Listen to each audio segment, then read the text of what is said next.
je pense que les KPI ne vont pas changer. C'est la façon avec laquelle on va les regarder qui change.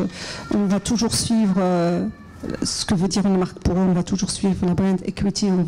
Le funnel va changer, la façon de suivre le fameux funnel. Il a toujours du sens, mais il est différent. Donc, à mon avis, il faut... Les KPI déjà à suivre seront toujours les mêmes. C'est comment on va les interpréter et comment ils sont, et qu'est-ce qu'il y a derrière ces KPI-là. Donc une mesure, c'est une mesure, oui, brand equity, ma brand equity c'est X, mais pourquoi? C'est ce qu'il faut aller chercher, c'est le derrière ce KPI-là. Je pense qu'on ne va pas tout chambouler, on ne va pas changer les KPI, mais il faut regarder, c'est les pourquoi derrière qui vont changer. Le challenge, je suis d'accord sur ce constat, mais le challenge qu'auront les marques, c'est la question d'attribution est de plus en plus critique aujourd'hui et de plus en plus complexe. Avant, on n'avait pas forcément beaucoup de canaux. La mesure de l'attribution pour la vente ou pour l'atteinte d'un résultat donné était plus ou moins simple. Aujourd'hui, elle est extrêmement complexe. Donc ça, c'est un vrai challenge pour les marques pour la mesure.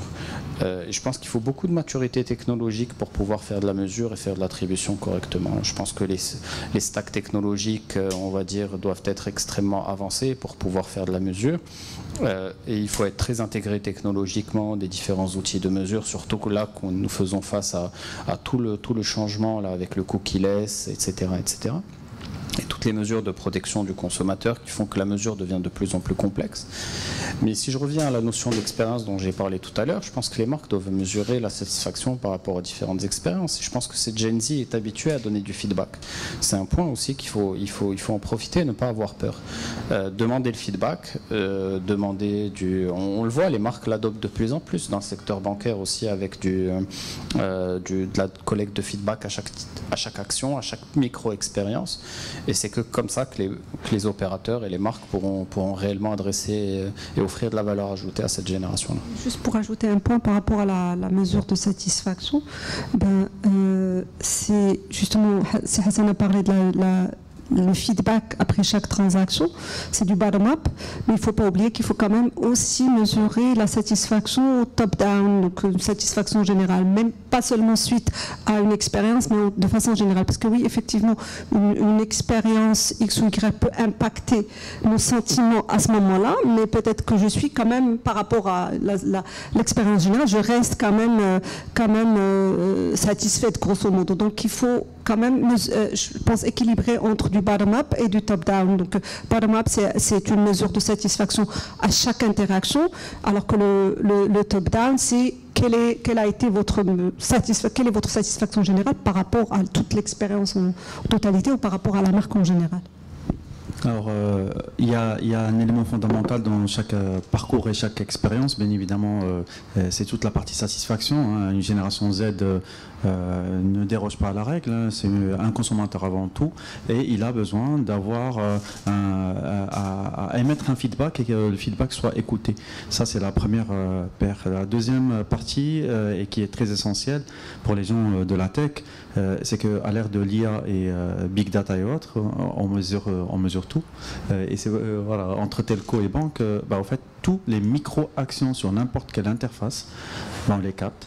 Et on est capable de dire un taux d'engagement de X, un taux d'usage de Y, et comment est-ce qu'on peut améliorer et redéfinir peut-être un parcours parce qu'il y a une rupture dans telle ou telle étape. Une phase essentielle avec l'IA, il nous facilite tous les calculs qui jusque-là prenaient énormément de temps. Ça se fait en claquement de doigts et avec une mine d'or, avec des data lakes qui sont de plus en plus performantes, on mesure ça instantanément. Je connais déjà la réponse. J'allais vous dire quels sont les secteurs où vous estimez que on est plus ou moins en phase avec ce qu'attend cette génération.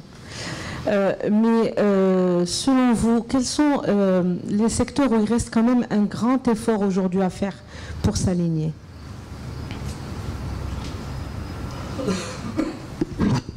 Je pense que tous les secteurs qui ne sont pas exposés à la tech sont concernés parce qu'ils ont du mal à pouvoir, ces secteurs-là ont du mal à s'intégrer dans des dynamiques qui sont tech-heavy.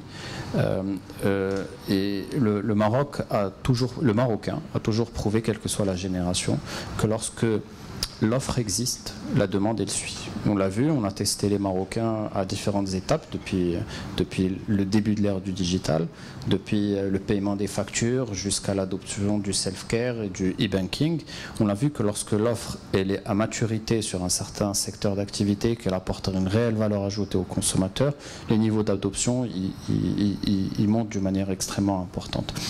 Donc je pense que les secteurs qui ne sont pas exposés à la tech et qui n'ont pas comme valeur centrale la tech ou comme une offre qui est centrée sur la tech ont du mal à pouvoir adopter ça parce qu'ils doivent disrupter leurs canaux de distribution, disrupter la manière avec laquelle ils présentent leurs produits, vendent leurs produits et ça nécessite des transformations qui viennent du fond. Sur des secteurs comme la banque, certes la tech n'était pas un élément central, maintenant elle est devenue, mais c'est grâce à la compétitivité et c'est là où c'est magnifique d'avoir un marché comme le Maroc où la compétitivité peut effectivement se développer. C'est ce qui crée de la valeur ajoutée. Les telcos, on n'en parle même pas, par défaut, ils sont basés sur la tech. Moi, je rajouterais juste un point par rapport au point de Hassan, qui, en fait, juste pour confirmer, justement, il y a aussi les grandes marques qui ont aujourd'hui les grandes marques FMCG qui souffrent parce qu'ils n'arrivent pas à s'adapter rapidement et ils souffrent justement des petites marques locales qui eux sont nées avec la génération Z et qui s'adaptent très vite et qui font de l'innovation au mode sprint, de la pub au mode sprint. Alors que les grandes marques aujourd'hui, au niveau mondial, dans les boards aujourd'hui, on ne discute que de ça. C'est qu'ils sont challengés partout dans tous les marchés.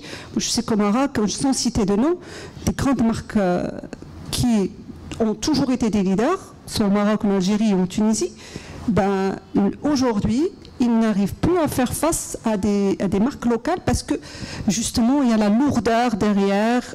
Alors que cette génération Z, elle veut de la rapidité, elle veut que les marques s'adaptent très rapidement, mais eux, ils ne sont pas capables de le faire. Donc là, ils doivent repenser toute la façon de travailler, tout leur business model, chose qui, les petites marques, on va dire les marques Gen Z, parce que c'est des marques qui ont été créées avec la Gen Z, arrivent à le faire très rapidement parce qu'ils sont en mode sprint.